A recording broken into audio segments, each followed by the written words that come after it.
Everyone, welcome to my channel chemistry be mystery. आज के video में हम लोग स्टडी करेंगे हमारा नेक्स्ट टॉपिक, जिसका नाम है J Thomson experiment. Last video में हम लोगों ने स्टडी किया CRT, that is cathode ray tube experiment. उसमें हम लोगों ने देखा कि कैथोड रेज क्या होते हैं। ठीक है, वहां पे मैंने आप लोगों को बताया था कि E/M ratio was determined by J Thomson. तो वो जे थॉमसन ने कैसे डिटरमाइन किया था? By performing this given experiment, that is J Thomson experiment, and which is this one. ठीक है, यहां पे उन्होंने क्या किया था? हम लोगों ने कैथोड रे ट्यूब एक्सपेरिमेंट देखा, जिसमें इक्विपमेंट जो था वो इस तरह से था। इतनी ट्यूब थी, हमारी कैथोड रे ट्यूब थी।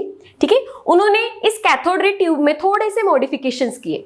उन्होंने क्या किया कि ये है हमारा कैथोड, ओके, ये है हमारा एनोड। ये जो कैथोड रे ट्यूब है, इसमें फिल किया है गैस, ओके, हीलियम हो, नियॉन हो, कोई भी नोबल गैस हो। ठीक है, suppose he has taken helium gas, ठीक है, या फिर हाइड्रोजन गैस लिया है, और यहाँ पे दिया हुआ है हम लोगों ने इलेक्ट्रिसिटी। ठीक है, और यहाँ पे प्रेशर भी क्या किया है? पंप से मॉनिटर किया हुआ है।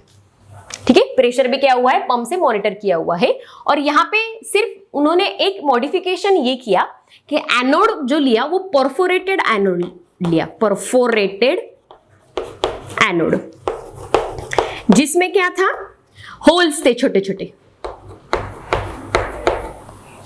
Okay, and it was connected to a large elongated tube.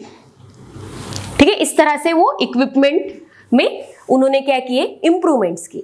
तो यहां पे आप देख सकते हो, यहां क्या फिल किया हुआ है? गैस फिल किया हुआ है।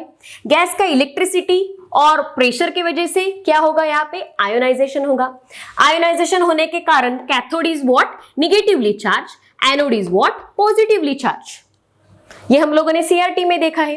तो ये निगेटिवली चार्ज होने के कारण, और यहां से हम लोगों ने पोटेंशियल दिया हुआ है, उसके कारण यहाँ पे क्या होगा? इलेक्ट्रॉन्स का जो फ्लो होगा, या फिर यहाँ पे ये जो रेज होंगे वो क्या होंगे? एनोड के पास अट्रैक्ट होंगे, क्योंकि उसके पास पॉजिटिव चार्ज है। ठीक है, आयोनाइजेशन होने के कारण यहाँ पे जो रेज आएंगे वो एनोड के पास अट्रैक्ट होंगे। लेकिन हमारा जो एनोड है वो क्या है? परफोरेटेड है, उसमें क्या है? छेद है। ठीक है, वहां पे छोटे छोटे होल्स है। तो इस कारण ये जो रे है ये क्या होंगे? ये डायरेक्टली स्ट्रेट लाइन में जाएंगे एट अ पॉइंट C। कहा जा रहे हैं वो पॉइंट C पे। ये जो ट्यूब है यहाँ पे ये कोट की गई है ZNS से, यहाँ पे ये कोट की गई है ZNS से। इसके कारण हमको क्या होता है? ये जो रेज आ रहे हैं उनकी शैडो या फिर फ्लोरेसेंस हमें वहां पे दिख रहा है, और इस कारण हमको समझ में आ रहा है कि इस तरह से ये जो हमारे पार्टिकल्स है वो क्या हो रहे हैं? यहाँ पे बम्बार्ड हो रहे हैं। और जब वो ZNS पे बम्बार्ड होते हैं तब हमको क्या दिखता है? फ्लोरेसेंस दिखता है। ठीक है, so this was the experiment, he was modified after CRT experiment.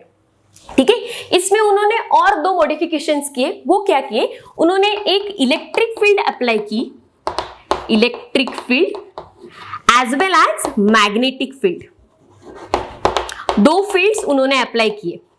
ठीक है, जब उन्होंने इलेक्ट्रिक फील्ड इस रे को अप्लाई की, इन पार्टिकल्स को अप्लाई की, सपोज इलेक्ट्रिक फील्ड मतलब क्या? दो प्लेट्स, चार्ज प्लेट्स होंगे। ठीक है, एक चार्ज प्लेट होगी पॉजिटिवली चार्ज, एक चार्ज प्लेट होगी निगेटिवली चार्ज, बराबर है। ये हमारे पार्टिकल्स जो है वो यहां से स्ट्रेट लाइन में जा रहे हैं, जब कुछ भी प्रेजेंट नहीं था, इलेक्ट्रिक फील्ड भी नहीं प्रेजेंट थी और मैग्नेटिक फील्ड भी प्रेजेंट नहीं थी, तब it was going in a straight line. So now since here the electric field is present, this is negatively charge, this is positively charge. Cathode ray tube में cathode ray generate होते हैं। ये जो cathode rays होते हैं वो कौन से चार्ज के होते हैं? They are negatively charge. So what will happen? The deflection of these rays will go and they will show a shadow at point A। क्योंकि यहाँ पे ये निगेटिव चार्ज है, वो negatively charge cathode ray positive की तरफ attract होंगे, और हमको यहाँ पे क्या होता है? इन कैथोड रेज का डिफ्लेक्शन यहाँ पे दिखाई देता है। समझ में आ रही है बात? This is due to the presence of electric field. So due to the presence of electric field, the cathode ray was getting deflected at point A, which was initially at point C. और यहाँ पे ZNS पूरा लगाया हुआ है, इस कारण वहां पे हम लोगों को फ्लैश ऑफ लाइट दिखेगा, फ्लूरोसेंस दिखेगा, और इस कारण हमको समझ में आएगा कि कैथोड रे क्या हुए, डिफ्लेक्ट हुए। वो यहाँ पे उनकी शैडो नहीं दिखा रहे हैं, लेकिन वो कहाँ दिखा रहे हैं, डिफ्लेक्ट हो रहे हैं, और पॉइंट ए पे उनकी शैडो दिखाई दे रही है। ठीक है, ये हुई इलेक्ट्रिक फील्ड की बात। नेक्स्ट उन्होंने अप्लाई किया magnetic field. Magnetic field apply किया मतलब क्या किया उन्होंने, इन ये जो रेज है जो यहां से जा रहे हैं, उनको क्या किया उन्होंने, एक मैग्नेट अप्लाई किया। He has applied a magnet to these cathode rays. ठीक है, ये कैथोड रेज जा रहे थे स्ट्रेट लाइन में। अभी मैग्नेट अप्लाई करने के कारण वो rays then they got deflected and they went at the point B. कहां मिला शैडो हम लोगों को, मैग्नेटिक फील्ड प्रेजेंट होने के कारण शैडो सी के बजाय बी पे आई। ये हमको कैसे पता चला, क्योंकि यहां पे भी ZNS क्या किया गया है, कोट किया गया है। So this was the experiment which was performed by J.J. Thomson, and with the help of this experiment he has observed that when we apply electric field, the cathode rays were getting deflected from their initial position. जब हम लोग electric field निकाल देते हैं और सिर्फ magnetic field रखते हैं, तब वो क्या होते हैं, पॉइंट सी पे नहीं जाते हैं कैथोड रे, वो आ रहे हैं पॉइंट बी पे। मतलब मैग्नेटिक फील्ड में भी कैथोड रे का क्या हो रहा है, डिफ्लेक्शन हो रहा है। They were going at point B. तो उन्होंने क्या किया, first he has applied electric field, secondly he has applied magnetic field. Now उन्होंने ऐसे सोचा कि जब मैंने कुछ भी अप्लाई नहीं किया था तब कैथोड रे स्ट्रेट लाइन में जा रहे थे, अब मैं क्या करूंगा, दोनों को अप्लाई करूंगा। Next he has applied both electric field also and magnetic field also, and he has balanced these two fields in such a way that the cathode ray will go in a straight line. यहां पे उन्होंने क्या किया, cathode ray वहीं पे आएगी, मतलब straight line में जाएगी, कोई भी डिफ्लेक्शन नहीं दिखाई देगा। इस तरह से उन्होंने ये दोनों फोर्सेस को क्या किया, बैलेंस किया। दोनों फोर्सेस को क्या किया, बैलेंस किया। और वो दोनों फोर्सेस को बैलेंस करने के बाद उन्होंने ये ऑब्जर्व किया that he got one value of charge to mass ratio.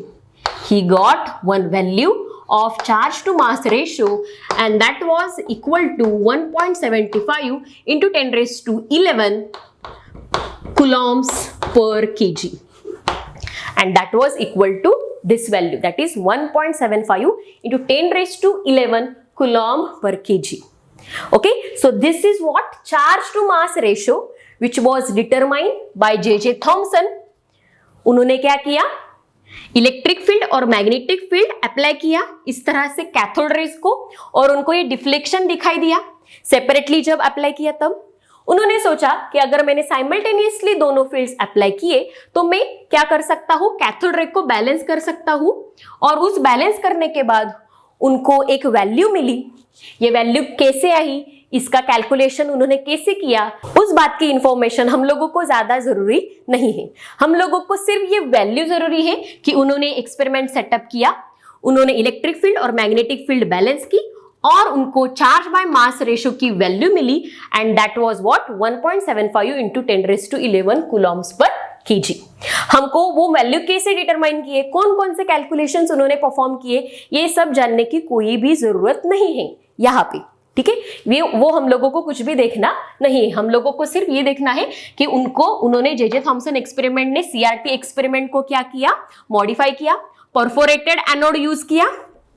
Perforated anode use करने के बाद उन्होंने ऐसी चेंबर बनाया था। ठीक है, वहां पे उनको उस चेंबर को ZNS से कोट किया था, और कैथोड रे को क्या किया था, स्टडी किया था by applying electric field and magnetic field, और बैलेंस होने के बाद उनको ये वैल्यू मिला, चार्ज बाय मास रेशियो।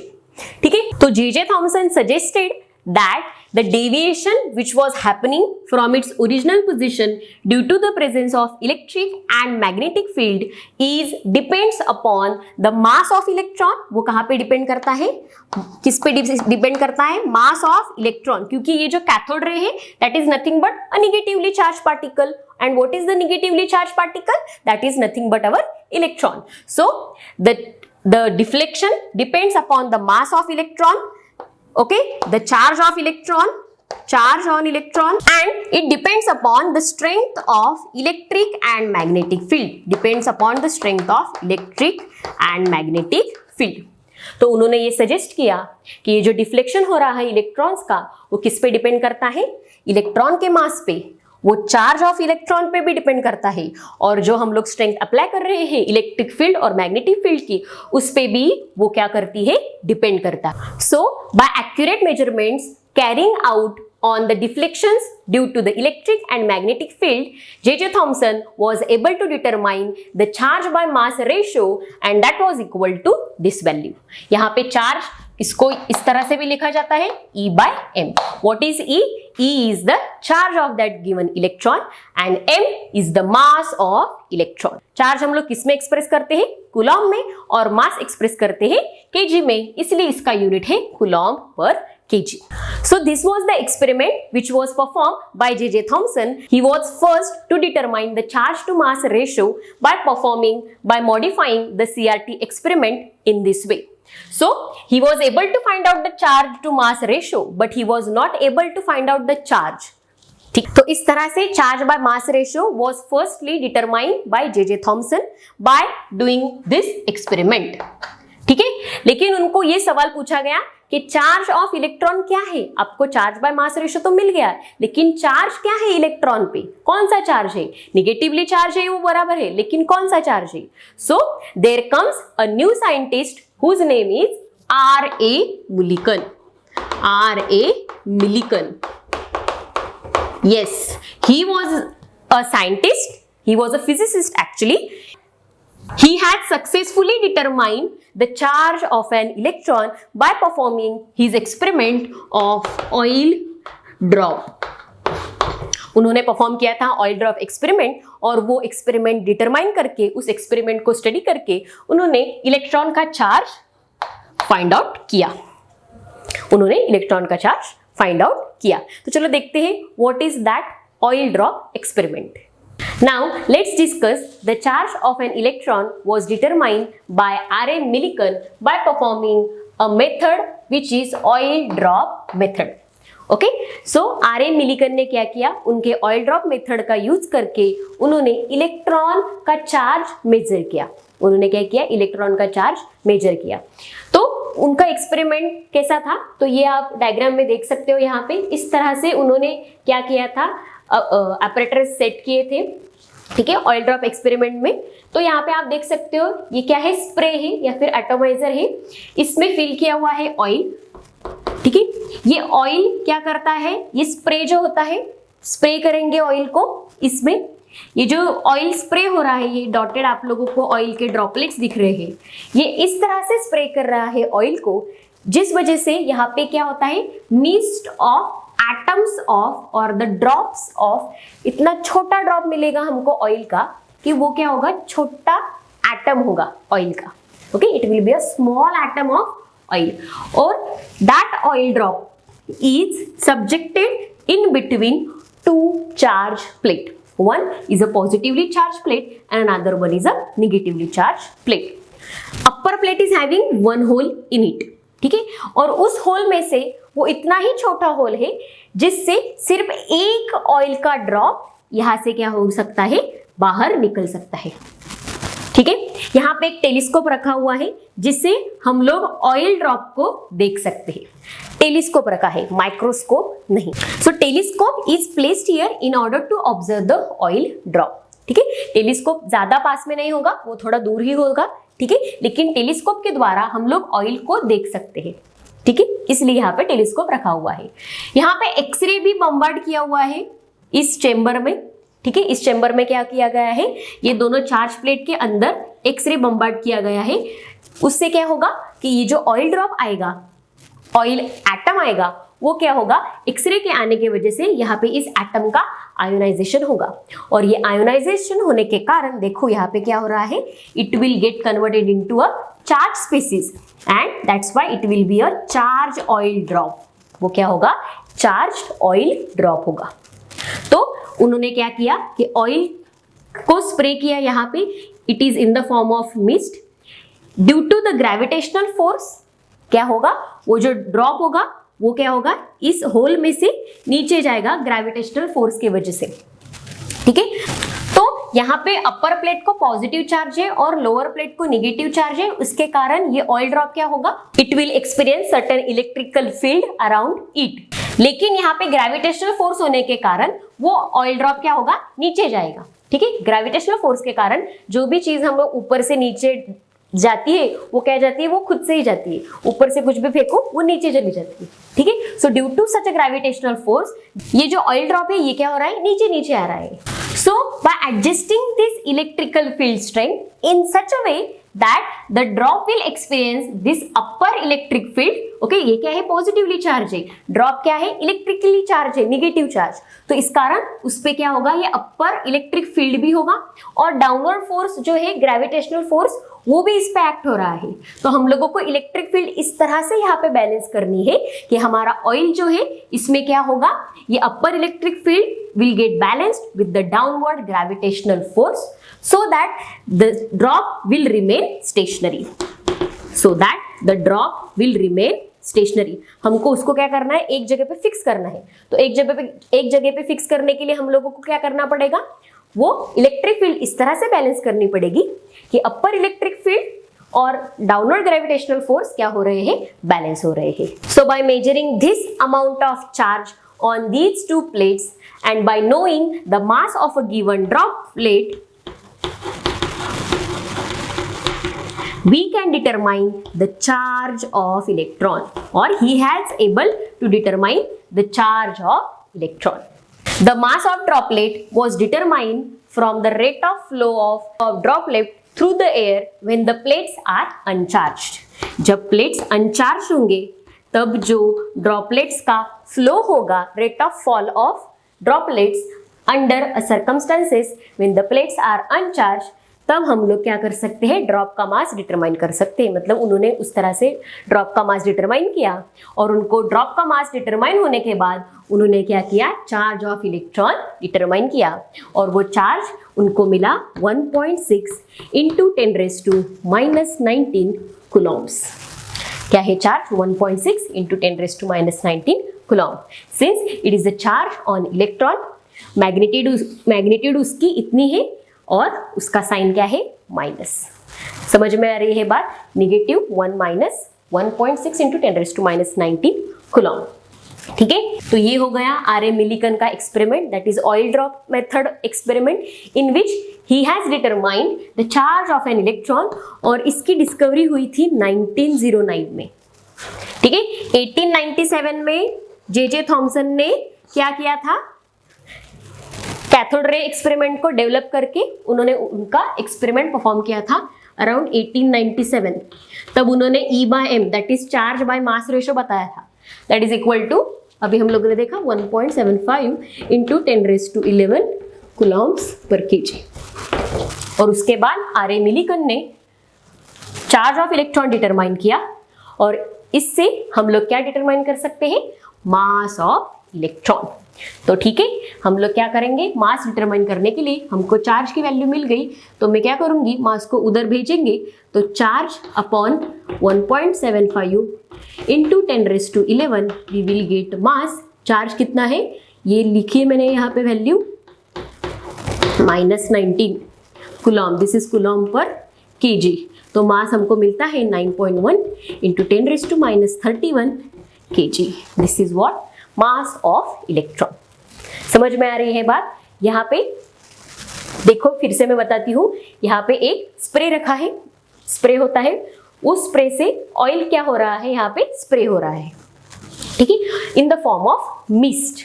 ठीक है, छोटे छोटे एटम, बहुत छोटा एटम, ठीक है, और एक छोटा सा होल है जिससे सिर्फ एक ऑयल ड्रॉप यहाँ से पास हो सकता है। ठीक है, ग्रेविटेशनल फोर्स की वजह से वो ऑयल ड्रॉप क्या हो रहा है, नीचे आ रहा है। लेकिन ये जो चार्ज प्लेट है ये पॉजिटिव चार्ज है, ठीक है, और ये जब ऑयल ड्रॉप नीचे आता है यहाँ पे एक्सरे पास किया गया है। एक्सरे पास करने के कारण यहाँ पे ये ड्रॉप का क्या हो रहा है, आयोनाइजेशन हो रहा है। ये ड्रॉप आयोनाइज्ड होने के कारण यहाँ क्या होगा, it will become electrically charge, it will become charge oil drop. वो क्या होगा, चार्ज ऑयल ड्रॉप होगा। और अब उन्होंने क्या किया, इलेक्ट्रिक फील्ड स्ट्रेंथ जो थी उसको इस तरह से बैलेंस किया कि वो जो अपर इलेक्ट्रिक फील्ड है इस ड्रॉप पे as well as downward gravitational force जो है वो क्या हो गए, एक दूसरे के साथ बैलेंस हो गए और हमारा ऑयल ड्रॉप क्या होगा, स्टेशनरी, और वो हम लोग टेलीस्कोप के थ्रू देख सकते हैं, मतलब उन्होंने देखा था। ठीक है, समझ में आ रही बात। और ये ऑयल ड्रॉप को उन्होंने इस तरह से बैलेंस किया और वो जो चार्ज प्रेजेंट था दोनों प्लेट पे, जिस कारण वो चार्ज वहां पे स्टेशनरी हो रहा था, वो चार्ज को उन्होंने मेजर किया और उनको ये ऑब्जर्व हुआ that charge is nothing but this much, -1.6 into 10⁻⁹ coulomb. उनको सिर्फ ये सिंपल इतनी वैल्यू नहीं मिली थी, उनको और वैल्यू मिले थे। For example 1.6 into 10⁻⁹, similarly 3.2 into 10⁻⁹, minus similarly -4.8 into 10⁻⁹, similarly 6.4 into 10⁻⁹। इस तरह से उनको अलग अलग वैल्यूज भी मिले, अलग अलग वैल्यूज भी मिले।